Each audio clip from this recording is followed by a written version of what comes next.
ঢাকার মোহাম্মদপুর তাজমহল রোড পার্কে মুক্ত আড্ডা কর্তৃক আয়োজিত আড্ডার সুফল কুফল শীর্ষক আলোচনা সভার সম্মানিত সভাপতি বিশিষ্ট ব্যবসায়ী সমাজসেবক শাহিন আহমেদ, মঞ্চে উপবিষ্ট দেশের বিশিষ্ট কবি ও সাংবাদিক সালাম সালেউদ্দিন, আরও উপস্থিত আছেন নারী উদ্যোক্তা রাজিয়া সুলতানা তপু, আরও উপস্থিত আছেন বিশিষ্ট ব্যবসায়ী সমাজসেবক মাহফুজুর রহমান, বিশিষ্ট ব্যবসায়ী সমাজসেবক আনোয়ার উদ্দিন।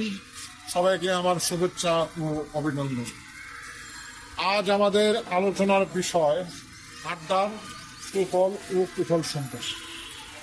আড্ডার সুফল হলো যে কথা আমরা সন্তানকে বলতে পারি না, স্ত্রীকে বলতে পারি না, মা বাবাকে বলতে পারি না, সেই কথা বন্ধু বান্ধবদের সাথে শেয়ার করা যায়। তাছাড়া আমার বাসা থেকে এই পার্কে আসতে 15 মিনিট লাগে এবং যাইতে লাগে 15 মিনিট, হেঁটে আসি হেঁটে যাই।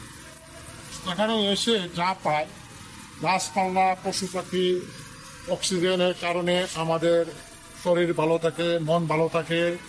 আমরা হাসাহাসি করি, নানান বিষয়ে আলাপ আলোচনা করি।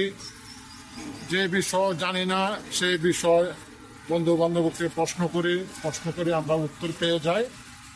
আড্ডার সুফল যেমন রয়েছে তেমনও রয়েছে কুফল।